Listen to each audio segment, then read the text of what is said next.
Est-ce que c'est sérieux? Je me demande bien.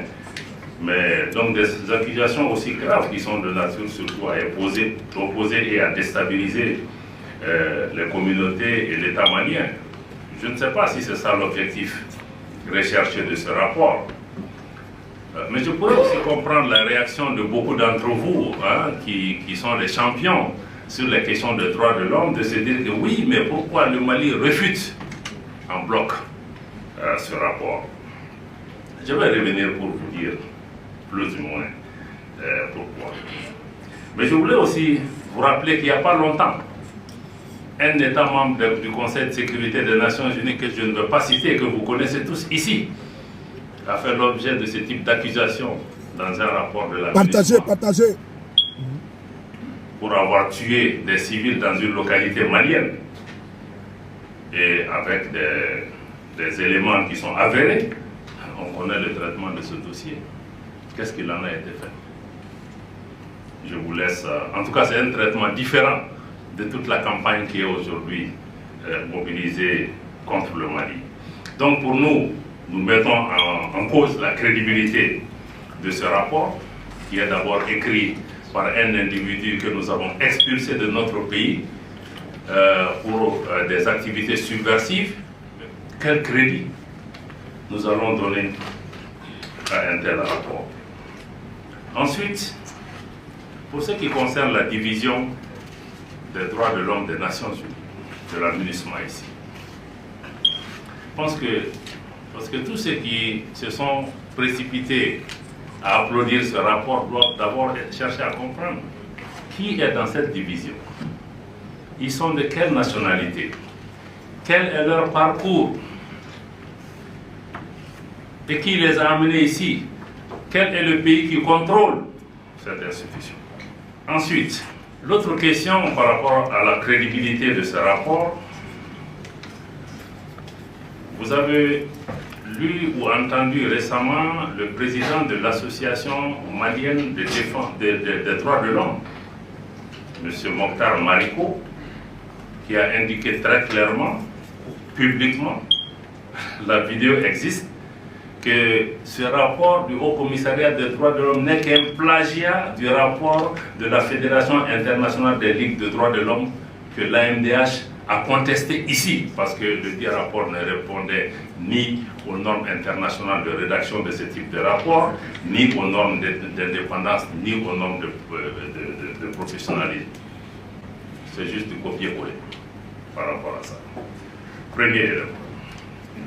Deuxième, la même AMDH, parce que je ne parle pas au nom du gouvernement, parce que vous allez dire que je défends le gouvernement, trouve incompréhensible l'accusation, l'association malienne de défense des droits de l'homme trouve incompréhensible et irréaliste l'accusation que les FAMA aient pu ouvrir le feu sur la population de Moura un jour de foire et que les balles n'aient atteint que des victimes peu, d'origine peu.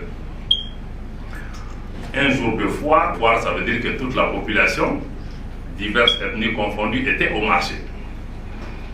Nous savons que Moura, pour ceux qui en connaissent sa constitution sociologique, Moura, il n'y a pas que des Peuls, il y a des Bambara, il y a des Sonrai, il y a des Bozo. Donc comment, ce jour-là, si on tuait indistinctement, on n'aurait pu ne viser que des Peuls, si tel était l'objectif. Ça aussi, je pense que reculons et essayons de réfléchir à ces questions. Il y a une délégation ministérielle malienne qui est partie. Si on a tué 500 personnes dans un village, je crois que c'est difficile d'aller juste maquiller ça et de dire que les choses se sont passées de telle ou telle façon sans prendre les précautions nécessaires.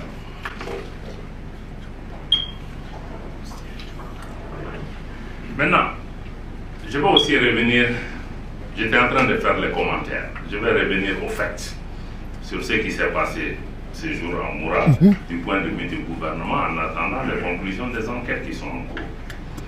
Donc, dans la période du 27 au 31 mars, une opération d'opportunité aéroterrestre de grande envergure a été menée par les FAMA en autonome dans la zone de Moura, au cours de laquelle plusieurs combattants de groupes armés terroristes ont été neutralisés. D'importantes quantités d'armes et de munitions ont été récupérées. 51 personnes interpellées et mises à la disposition de la brigade de gendarmerie de Sévaré dans la région de Mopti. Le village de Moura a été assiégé, comme vous le savez, par des groupes terroristes affiliés à la Katiba Massina. C'est le lieu favori des grandes rencontres terroristes dirigées par Amadou Koufa et ses lieutenants. Je dois rappeler que pendant près de 5 ans, personne ne pouvait aller à Moura qui était assiégé par les terroristes. Mais où étaient ces grands défenseurs des droits de l'homme quand la population civile était assiégée pendant ces 5 ans? Le dimanche 27 mars, jour de foire à Moura, plusieurs terroristes se sont donné rendez-vous pour répondre à l'appel à la haine contre les femmes relayées sur les réseaux sociaux, mais également pour participer au partage de la zakat, qui est l'aumône, en tout cas les contributions qu'on fait dans le cadre de l'islam. Cependant, certains pays, depuis lors déjà, depuis mars 2022, certains pays, médias et organisations adoptant une posture clairement hostile au Mali et se réclamant défenseurs des droits de l'homme soutiennent que les soldats maliens auraient tiré, déjà le conditionnel était là depuis, auraient tiré sur la population sans distinction de civils et des terroristes, annonçant un bilan déjà de 200 à 500 morts. Ça c'était 2 jours après, il n'y avait même pas eu d'enquête, mais ils ont trouvé déjà ces réponses. Juste pour vous dire. De plus, le Haut Commissariat aux droits de l'homme de l'Organisation des Nations Unies a appuyé un rapport tendant à appuyer les mêmes affirmations. On vient maintenant dans le cadre du rapport actuel. À l'examen du rapport, il ressort donc le caractère tendancieux des allégations infondées, reprenant des affirmations gratuites, des témoignages recueillis à distance et orientés. Je crois que beaucoup de Maliens étaient d'ailleurs choqués parce que quand ils ont appris, bon, on fait des enquêtes au téléphone, on appelle les gens. Vous imaginez que dans un village, si on vient tuer des terroristes et que les parents des terroristes prennent leur téléphone pour vous appeler, ils vont vous dire quoi? Mais il faut vérifier. Mais de qui vous parlez quand vous dites que les gens ont témoigné? De qui s'agit-il? Quand on dit 500 personnes qui ont été tuées, c'est quoi leur nom? Parce que les gens ont une maison, ont une identité, ont des noms. C'est qui? C'est facile de balancer des chiffres comme ça. Donc, ce qui conclut pour nous à des conclusions biaisées et des accusations contre les forces de défense du Mali. À la suite de ces événements, conformément aux procédures en vigueur, comme cela a été indiqué dans le communiqué du gouvernement, une enquête a été ouverte pour faire toute la lumière sur les allégations de violation des droits humains. Je dois vous dire que l'état-major a fait dès le même jour un communiqué pour indiquer le nombre de victimes. Je pense que les gens qui sont partis tuer des civils, ton premier réflexe n'est pas de venir faire un communiqué. Je pense qu'on va chercher autre chose. Donc le 9 avril, aussitôt, un transport judiciaire de constat a été effectué par le parquet de Mopti. Ensuite, les premiers éléments de l'enquête mettent en évidence l'hypothèse d'un affrontement ayant provoqué des morts par projectiles et le constat que la grande majorité des corps sont des adultes de sexe masculin. Sur le plan sécuritaire, il n'échappe à personne que l'intervention militaire des FAMA a été salutaire et a apporté beaucoup de quiétude à la population, signe que la défaite infligée à la Katiba Massina a permis de les désorganiser durant ce temps. Civil de Moura n'a perdu la vie pendant cette opération militaire. Parmi les morts, il n'y avait que des combattants terroristes. Et toutes les personnes interpellées ont été mises à la disposition de la gendarmerie. Après enquête, elles ont été transférées au service d'investigation judiciaire de la gendarmerie de Bamako, puis mises à la disposition de la justice. L'enquête poursuit son cours et le gouvernement du Mali est déterminé à faire aboutir cette procédure dans le strict respect des droits de l'homme et en toute indépendance. Il importe toutefois de préciser que l'enquête a nécessité des actes plus approfondis qui sont actuellement en cours d'exécution et naturellement les résultats de l'enquête seront portés à l'attention de la communauté nationale comme de la communauté internationale.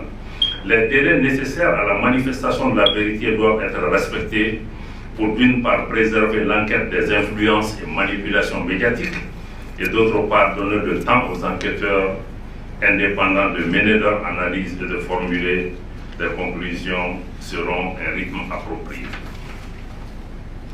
En plus de l'enquête conduite par le ministère de la Défense et des Anciens Combattants, une enquête judiciaire cette fois-ci a été ouverte sous la responsabilité du pôle judiciaire spécialisé pour montrer la bonne foi du gouvernement. Cependant, il est fort regrettable que les événements de Moura aient été qualifiés par certains pays ou organisations de massacre, et ça depuis le début, alors même qu'aucune enquête n'avait été ouverte.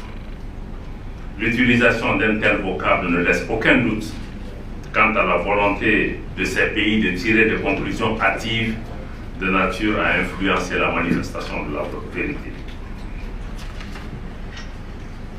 Il est rappelé que le Mali, comme je l'ai rappelé au début, est pleinement conscient de ses responsabilités et de ses engagements internationaux en matière de droit international humanitaire comme du droit international des droits de l'homme, et que le Mali aussi, comme je l'ai rappelé aussi, est un des grands héritiers d'une civilisation profondément humaniste, qui a consacré aussi l'avènement d'une charte des droits de l'homme ici. L'armée nationale, je dois le rappeler, remplit sa mission régalienne de protection du territoire, des populations et de leurs biens.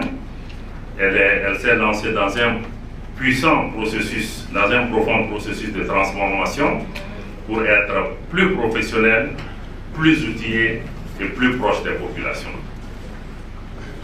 Elle n'a donc pas vocation, notre armée n'a pas vocation à tuer nos propres populations. L'armée malienne se fait former par les meilleurs instructeurs chez nos pays amis. Tous les militaires maliens sont formés au respect des dispositions pertinentes du droit international humanitaire. Le gouvernement du Mali, je dois le dire, reste disposé à collaborer avec la MINUSMA dans le cadre de l'accomplissement de son mandat qui vise à soutenir la restauration de l'autorité de l'État sur l'ensemble du territoire. Cependant, les missions de la MINUSMA ne sauraient être efficaces si elles devraient interférer, voire entraver les opérations de sécurisation des forces de défense et de sécurité pour la restauration de l'autorité de l'État. Avec la montée en puissance des forces armées maliennes, de leur posture offensive aujourd'hui, l'activité militaire a atteint un niveau de saturation et une intensité qui ont surpris beaucoup d'observateurs. Dans ce contexte, la sécurité de l'ensemble des forces déployées au Mali repose sur la coordination et la déconfliction de leurs mouvements. Sous le contrôle exclusif naturellement du gouvernement souverain du Mali qui entend désormais exercer pleinement sa souveraineté sur son territoire. Ce contrôle s'exerce de manière objective, sans aucune volonté particulière de créer des restrictions à qui que ce soit. En guise de conclusion sur ce dossier, je tiens à rappeler que pour nous, encore une fois, ce rapport dit de Moura est un dossier politique qui vise à opérer des représailles et à punir le Mali pour ses choix stratégiques sous couvert des droits de l'homme. Pour nous, encore une fois, ce rapport ne répond pas aux normes internationales applicables pour des enquêtes selon exécutées avec professionnalisme, impartialité, indépendance. Partagez partout. Pour nous, ce rapport s'inscrit aussi dans le cadre d'une conspiration, sinon d'un complot, visant à briser la dynamique de la montée en puissance des forces armées et de sécurité, mais surtout, de notre point de vue aussi, à briser la dynamique du retour à l'ordre constitutionnel. Sinon, comment comprendre la sortie d'un tel rapport au moment où nous nous engageons dans un processus important d'adoption d'une nouvelle constitution qui consacre l'irréversibilité de ce retour à l'ordre constitutionnel. L'autre point que nous voulons mettre devant, parce que surtout pour ceux qui pensent que oui, nous on a même vu des photos. Je pense qu'un pays a été détruit sur cette planète parce qu'on a vu des photos de l'existence d'armes de destruction massive. Le reste de l'histoire, vous la connaissez. L'Irak. C'est pourquoi je dis que les évidences ne sont pas tout aujourd'hui. Frères et sœurs, vous écoutez ici paisiblement le ministre des Affaires étrangères du Mali, son Excellence, M. Abdoulaye Diop. Vous savez, au nom des droits, sous couvert des droits de l'homme, certaines puissances ont le droit d'ingérence. Souvenez-vous, le président du Burkina Faso, son Excellence et capitaine président Ibrahim Traoré, au cours d'une interview le mois dernier, a fait des révélations sur la communauté dite internationale. Des pays qui refusent de donner des armes, de vendre des armes au Burkina pour lutter contre les terroristes. Et on voit, à chaque fois que les terroristes, en deuil, ensanglantes, tuent des paisibles concitoyens, burkinabés, tuent les forces de défense et de sécurité. Là, il n'y a pas de tapage, il n'y a pas de bruit des chaînes et de télévision complotistes. Il n'y a pas de bruit. Mais dès l'instant, les terroristes reçoivent des gifles. Mais attendez-vous aux communiqués qui sortent de nulle part et qui accablent, qui accusent les gouvernants de ces pays que j'ai cités ici, Burkina Faso.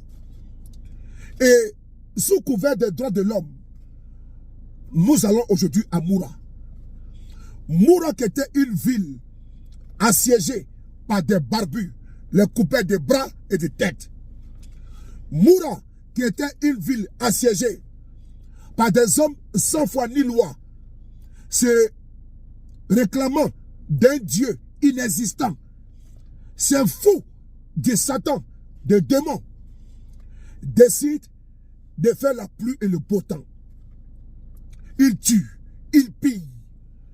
Où sont les rapports des organisations de défense des droits de l'homme sur le cas de ces terroristes au Mali et au Burkina? Nous avons lu avec beaucoup de surprises la communication de la représentante de Amnesty International de l'Afrique de l'Ouest qui nous faisait cas de la saisine de la CPI contre les massacres, selon eux, qui ont eu lieu où? À Moura. Donc, ils vont saisir la CPI. Encore une autre intimidation. Là, Amnesty International sort. Mais n'oubliez pas que l'Association malienne des droits de l'homme remet en cause ce rapport. Un rapport qui a été fait par un individu qui a été chassé du Mali. Un rapport qui a été fait à distance. Un rapport, selon eux, où ils ont pris des témoignages des parents des victimes. Mais les terroristes sont des humains. Ils ont également des parents. Mais comment comprendre que à Moura, des personnes qui sont des combattants, des terroristes qui sont neutralisés, on nous sort un rapport pour accabler le Mali, pour jeter encore à l'avenir populaire et intimider en disant que Assimi Goïta et les gouvernants iront à la CPI. Alors parlons-en. Les organisations de défense des droits de l'homme, où sont les rapports sur l'intervention en Irak? Oui, puisque en Irak, on a vu Colin Powell nous présenter un flacon.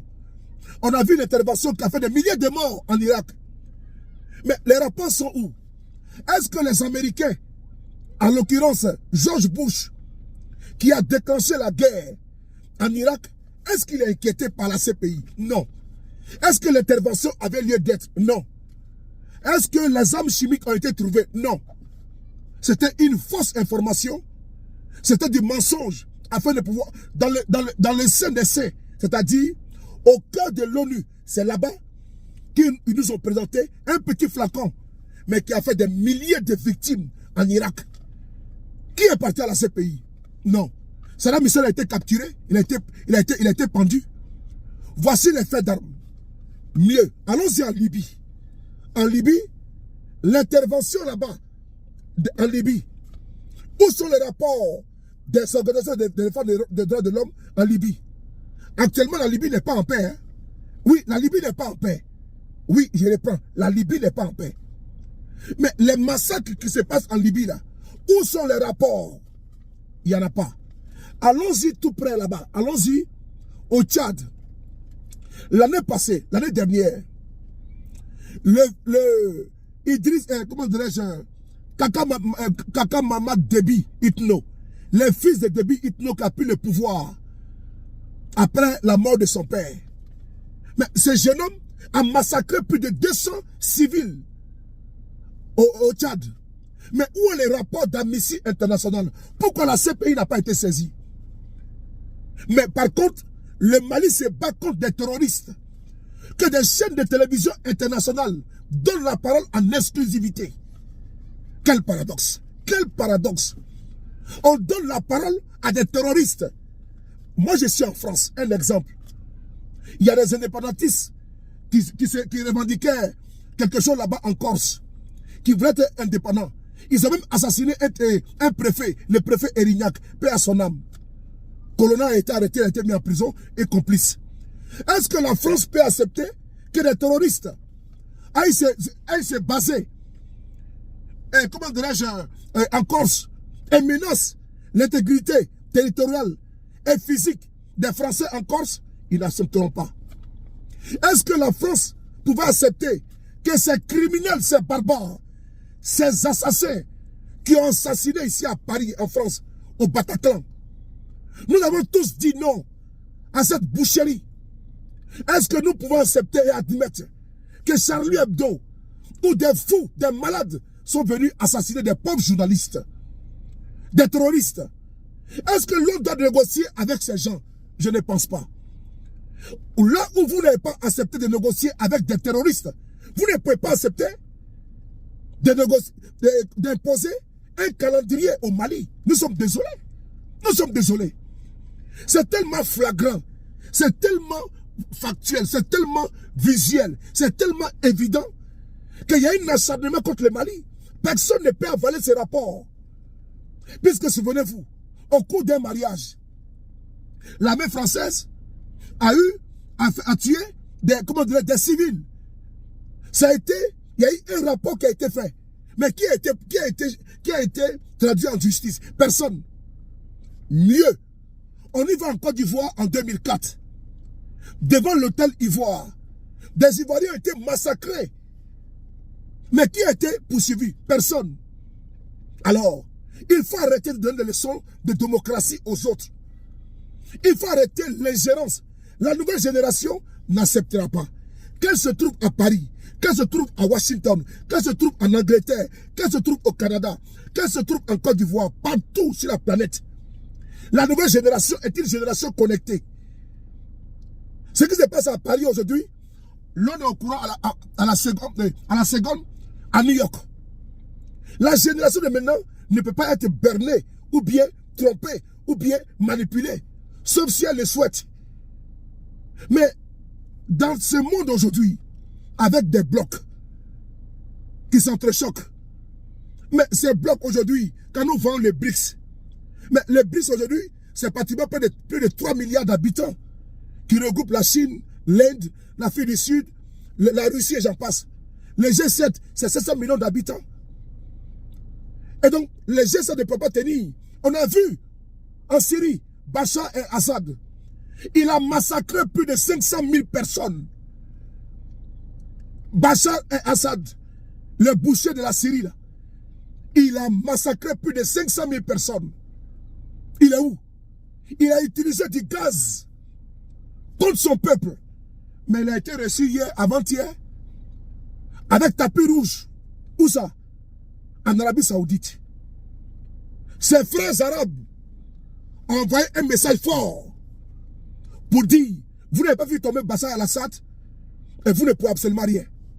Alors, dans cette dynamique-là, comment vous pouvez venir nous sortir des rapports? Allez-y d'abord arrêter Bachar el-Assad. Le Mali se bat contre des terroristes. Parce qu'en faisant des rapports biaisés, manipulés, téléguidés, avisés, disant que l'on s'en prend, l'on s'attaque au peuple, c'est pour créer quoi? Non. L'État malien n'est pas un État communautaire, communautariste, ni communautaire. Oui. La division que vous voulez ramener au Mali n'a pas lieu d'être. Elle n'aura pas. Comment comprendre que des individus sont assis au Mali et ils veulent diviser le Mali en deux?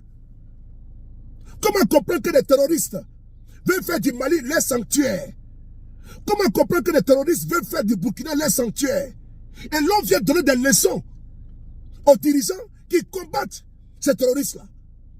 Au lieu de les accompagner, au lieu de les soutenir, non. On préfère faire des rapports pour les accabler, pour les intimider et menacer avec la CPI. Non, ça ne passera pas. Les terroristes qui tuent, qui coupent les bras, qui volent, qui pillent, aucun rapport ne sort contre ces terroristes. Où sont les mandats d'arrêt internationaux contre les chefs terroristes? Où sont les rapports contre les chefs terroristes? Il n'y en a pas. Mais c'est quand même paradoxal que c'est le gouverneur qui lutte contre les nébuleuses, contre les fous de Dieu. C'est ces gouverneurs-là qui sont accablés par des rapports biaisés. Pendant ce temps, les terroristes sont tranquilles dans leur coin jusqu'à ils kidnappent des expatriés, des journalistes, et on leur verse des millions. Il faut que ça s'arrête. Assimi Goïta est aimé par son peuple. La même chose s'est passée où? Au Venezuela. C'est-à-dire qu'eux, ils doivent établir l'ordre mondial. Mais ce temps est révolu. On est en 2023. Les données ont changé. Et il faut changer de paradigme pour dire que l'on va imposer les pensées des autres aux autres, aux uns. Ce temps est révolu. Il faut laisser le peuple malien en paix. Parce que bientôt, nous avons les élections, le référendum qui aura lieu dans le mois de juin. On nous sort des rapports, en un point fini. Oui, je précise que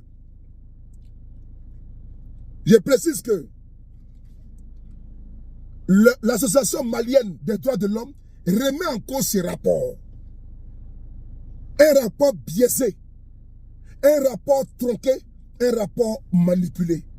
Le Mali est victime aujourd'hui de sa souveraineté. Le Mali est victime de sa prise de position. Mais le 2 par 2 mesures ne peut être accepté et n'est pas acceptable. On ne peut pas comprendre que le boucher d'Njamena est bien accueilli dans les palais présidentiels au niveau international et l'on veut nous vendre Assimi Goïta, Ibrahim Traoré comme des parias. Il y a un problème. Et c'est cette logique illogique que vous voulez nous faire avaler qui ne peut pas passer. Cette pilule amère ne passera pas. Et personne ne peut avaler ni gommer cela. Alors, je réponds à la question. Où sont les rapports de l'ONU? Où sont les rapports des experts, des sérieux experts sur les crimes commis par les terroristes? Où sont les rapports de ces sérieux experts-là? En Libye, en Syrie, en Irak, c'est important. On ne peut plus brandir maintenant la CPI pour influencer les Africains. Non. Nous avons nos justices chez nous maintenant. On doit se battre pour que nos justices soient indépendantes. Mais l'intimidation ne passera plus. Merci beaucoup à vous.